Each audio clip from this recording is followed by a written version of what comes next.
તો આ તરફ અમદાવાદના વિશ્વ ઉમિયાધામમાં ગ્રંથનું વિમોચન કરવામાં આવ્યું. પાટડી રાજવી દરબાર દેસાઈ ભાયાતોની વંશાવલી ગ્રંથ, જેમાં સીએમ ભૂપેન્દ્ર પટેલના હસ્તે વંશાવલી ગ્રંથનું વિમોચન કરવામાં આવ્યું છે.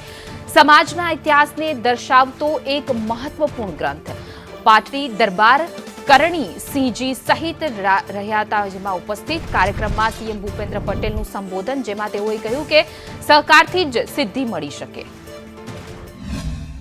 ખૂબ મજબૂત એમ કે એની પાસેથી તમે જાઓ એટલે બધી તાકાત મળી રહે. ગમે તે પરિસ્થિતિમાં તમે હસતા મોડે એની પાસેથી પાછા જાઓ. એટલે આ એક તાકાત જે છે પાટડી દરબારની, એક ખૂબ સારી તાકાત છે અને એનો લાભ તમે બધા ભેગા થઈને સંગઠિત થઈને જો આપશો તો સમાજ જીવનને એનો ખૂબ લાભ મળવાનો. એટલે આપણે આજે અહીંયાથી કીધું એમ કે ભાઈ આજે વિરાસત અને વિકાસ બંને સાથે, વિરાસત એટલે ઇતિહાસ જે હમણાં કહેતા હતા અહીંયાથી વડીલ મુરબ્બી, તો આપણી વિરાસત આપણો ઇતિહાસ તો આપણે પકડી જ રાખવો પડે. એને છોડી દઈશું તો આપણે ખરેખર ખોવાઈ જઈએ. તો આપણી સંસ્કૃતિને મજબૂત બનાવીને આગળ વધવું.